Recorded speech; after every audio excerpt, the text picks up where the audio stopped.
Hola con todos, mi nombre es Lady Jordán y el día de hoy les vengo a dar a conocer sobre los accidentes cerebrovasculares. Como sus siglas lo indican, ACV es accidente cerebrovascular. También tocaremos otros temas que son los tipos de sistemas cerebrovasculares, su fisiopatología, métodos de diagnósticos, entre otros.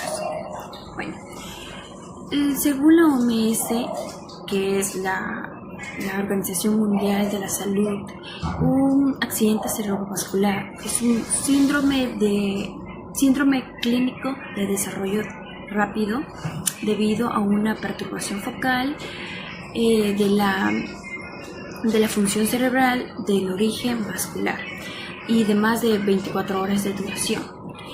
Se trata de una emergencia médica que ocurre cuando el suministro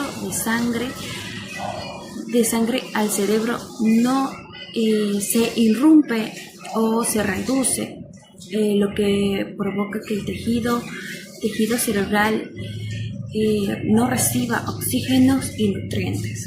Esta situación puede llevar a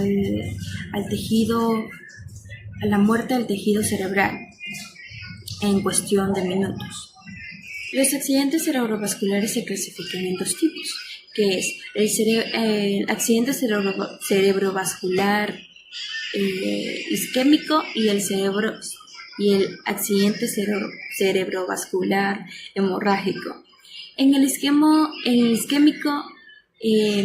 se produce cuando existe una obstrucción como coágulos o materia de grasa que impide el paso de la sangre y el oxígeno en alguna parte del cerebro.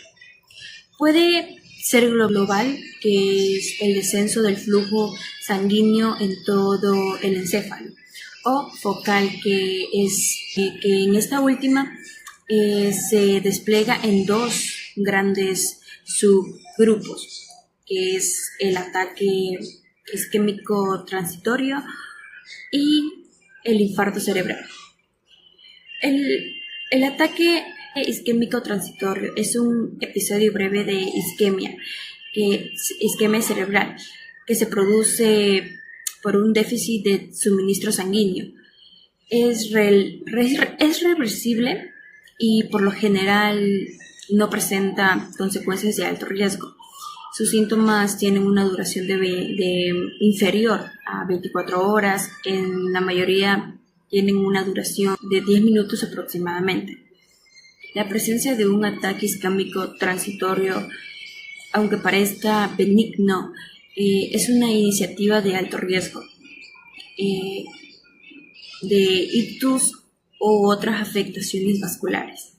En el infarto cerebral tenemos una duración superior de 24 horas, indicando necrosis tisular. En este se subdivide por su etiología, que es el aterotrombótico, cardioembólico, lacunar, de causa inhabitual y de causa indeterminada. El accidente cerebrovascular hemorrágico es causado por una ruptura de un vaso sanguíneo en el cerebro, llevando al sangrado intracraneal. En general, el accidente cerebrovascular se produce por una debilidad de la pared de una arteria en el cerebro. Las principales causas de un accidente cerebrovascular hemorrágico son hipertensión, tabaquismo, uso de fármacos que inhiben la coagulación de la sangre, como la heparina o la warfarina, traumas, aneurismas en el cerebro, malformaciones en los vasos cerebrales y vasculitis. En los accidentes cerebrovasculares hemorrágicos, generalmente es un cuadro más dramático que el isquémico, por atingir casi siempre un área más grande del cerebro. El cráneo es una caja cerrada que no tiene capacidad de ampliarse cuando hay hemorragias grandes. La sangre derrama al cerebro formando hematomas que comienzan a comprimir la bóveda craneal. Esa compresión del cerebro contribuye aún más para la lesión de neuronas y para el riesgo de muerte. Esta comprensión del cerebro contribuye aún más para la lesión de neuronas y para el riesgo de muertes. Hay dos tipos de accidente cerebrovascular hemorrágicos, que es la hemorragia intracraneal y la hemorragia subaracnoidea. La primera, como su nombre lo indica, ocurre cuando el sangrado se encuentra dentro del cerebro. En la subaracnoidea tiene un lugar cuando se produce un sangrado entre el cerebro y la meninge. La meninge es la membrana que cubre el cerebro. Un caso clínico es en el isquémico, vemos una obstrucción del vaso, que ejemplo un trombo o un embolio. Es el pacientes con hipertensión y fibrilación auricular presenta hemiparesia súbita. En el hemorrágico es una ruptura de un vaso con salida de sangre al cerebro. Su caso clínico es un paciente hipertenso y sufre cefalea intensa, súbita, vómitos y pérdida de la conciencia. El polígono de Willis es un círculo arterial cerebral, lo más conocido como un polígono de Willis. Willis es un anillo anastomótico de arterias que se ubica en la base del encéfalo. Este círculo anastomótico conecta los dos principales sistemas arteriales del encéfalo. El sistema de las arterias carótida interna y el vertebrovasilar, que es la arteria basilar y la vertebral. Está formado por 4 pares de vasos y un único vaso impar, con numerosas ramas que irrigan el encéfalo. La función principal de un polígono de Willis es proporcionar un flujo colateral entre un sistema arterial anterior y posterior. Además ofrece vías de alternativas de flujo sanguíneo entre los hemisferios cerebrales izquierdos y derecho. De esta forma, el polígono protege el encéfalo de isquemias y eventos cerebrovasculares en caso de obstrucción o daño vascular. El polígono de Willis puede verse afectado por varias razones, parcialmente relacionadas con enfermedades vasculares, como las malformaciones o traumatismos cerebrales. Algunas de ellas es el aneurisma, son dilataciones anormales de las paredes arteriales. Malformaciones arteriovenosas, son conexiones anormales entre las arterias y las venas que pueden formarse cerca o dentro del polígono, aumentando el riesgo de hemorragias o déficits neurológicos. Los arterioesclerosis es la acumulación de placas de grasas en arterias que forman parte del polígono. Puede causar estenosis o oclusión, reduciendo el flujo sanguíneo cerebral y provocando isquemia o infartos cerebrales. Otra es variantes anatómicas. Muchas personas tienen un polígono de Willis incompleto o asimétrico. Estas variantes pueden limitar la eficacia de la circulación colateral en casos de obstrucción arterial. Traumatismos cranoencefálicos. Golpes severos pueden dañar las arterias del polígono, causando sangrados o disrupción en la irrigación cerebral.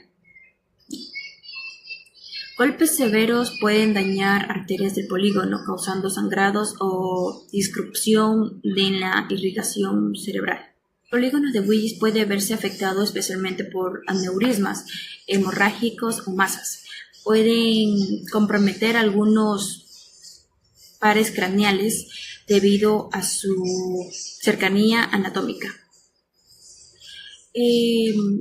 Otra condición relacionada es el síndrome de robo de la subclavia, que ocurre cuando una arteria subclavia es estrechada o bloqueada, lo que puede afectar el flujo sanguíneo en el círculo arterial cerebral.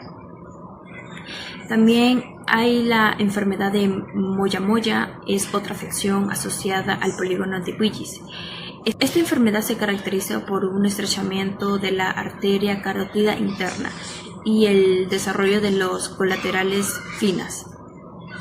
Esto puede llevar a un deterioro en la circulación sanguínea en el cerebro y aumentar el riesgo de isquemia.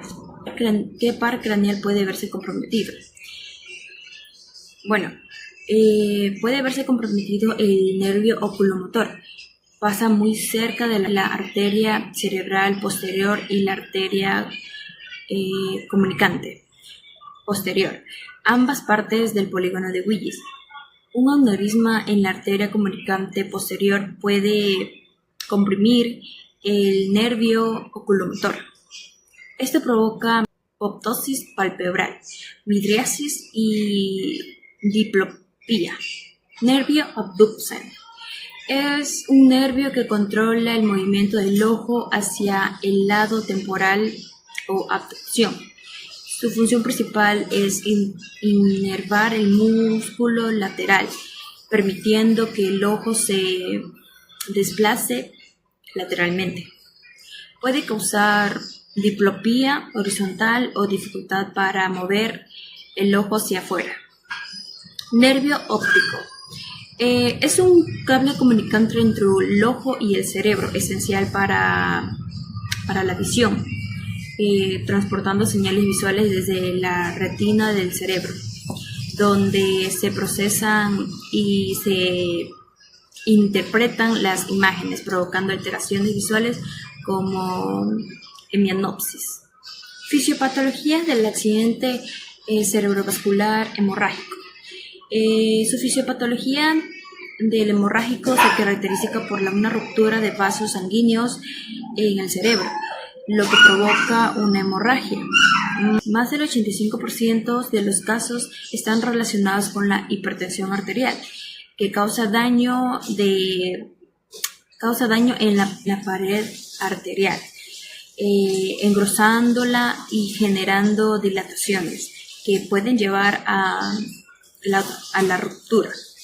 El tipo de accidente cerebrovascular se asocia a una alta tasa de morbilidad y mortalidad y puede incluir hemorragias intracerebrales y subaracnoideas. Algunos ejemplos es la ruptura vascular, daño mecánico, edema cerebral, isquemia secundaria, inflamación y aumento del PIC, que es el riesgo de herniación y muerte. Manifestaciones clínicas. Las manifestaciones clínicas son síntomas observables valiosos que se utilizan al momento de que el médico pueda diagnosticar enfermedades. Las manifestaciones son en dificultad para hablar o entender lo que otros están diciendo, o parálisis de la cara, dificultad para mover las extremidades, cefalea, problemas para ver uno o ambos ojos, dificultad para caminar, mareos, pérdida del equilibrio o falta de coordinación repentinos, cuadro cefalea de inicio agudo. Complicaciones frecuentes. A menudo se manifiestan más de un síntoma al mismo tiempo. En cuanto a los signos y sintomatologías, son variados. Dependerá del área encefálica que pueda estar afectada, que se afecte. Las sintomatologías más habituales son las siguientes. Se puede presentar que es la hemiplagia, la hemiparesia o ambos contrarios a la hemisferio, donde se produce la lesión. Las alteraciones sensoriales suelen ser más profundas o más en el brazo que en las extremidades inferiores, y la recuperación final del miembro superior, en particular de la mano, es menor que la de las extremidades inferiores. Como la del tono postural se pone de manifiesto como la hipotonía, que es debilidad, flacidez y disminución del tono muscular, o la hipertonía, que es la espaticidad o aumento del reflejo e involuntario del tono muscular, o como una mezcla de las dos cosas. Problemas o dificultad en realizar las actividades diarias, como puede ser caminar, vestirse, tener disfagia, como presentar cialorrea, y problemas para realizar tareas diarias. Otras cosas que se pueden presentar es dolor de cabeza, severos, repentinos, intensos y de causa desconocida, como náuseas y vómitos. Otra sintomatología que puede presentar es la pérdida de la visión en uno o ambos ojos, mareos, vértigo, diplopia, son movimientos incontrolables de los ojos o párpados caídos. Déficit del lenguaje, que es la asfasia, que es problemas de comprensión del lenguaje, o la disartria, que hay problemas al hablar o formar palabras. Otro factor que puede presentarse es los cambios de personalidad. Un déficit emocional dificulta el control de las emociones o expresar lo que estás sintiendo. Expresiones inapropiadas o en ciertas situaciones. La incapacidad común es la depresión y puede dificultar la recuperación y la rehabilitación. Crisis epilépticas, dolor o sensaciones extrañas debido a múltiples factores, daños de las regiones sensoriales del cerebro, articulaciones inflexibles, una extremidad incapacitada, etc. Por lo general, el paciente todavía reconoce el dolor, el calor y el frío. Un tipo poco común de dolor resultante es el dolor central del accidente cerebrovascular o síndrome del dolor central, y se origina por daño del tálamo. El dolor es una mezcla de sensaciones: calor, frío, ardor, hormigueo, falta de sensación o punzadas agudas y dolor intenso. Este dolor es peor en la parte distal de las extremidades, que es las manos y los pies. Empeora con el movimiento y los cambios de temperatura, especialmente en las temperaturas frías. Los medicamentos antiálgicos, que son contra el dolor, no son muy efectivos, y el tratamiento o terapias que existen para combatirlos son de poca efectividad. Van dándose como parentesia o disestesia. El electrocardiograma puede ayudar a encontrar problemas del corazón que podrían haber dado lugar al accidente cerebrovascular. Por ejemplo, estas pruebas pueden ayudar a diagnosticar fibrilación articular o un ataque cardíaco previo. Punción lumbar o punción espinal puede ser útil si las pruebas de imagen no no encuentran sangrado en el cerebro, pero hay como que la sospecha de que puede haber o producido un derrame cerebral. En estas pruebas se utiliza una aguja para extraer el líquido alrededor de la médula espinal. El líquido espinal se analiza para las sustancias provenientes de células de la sangre dañada. Bueno, muchas gracias por su atención.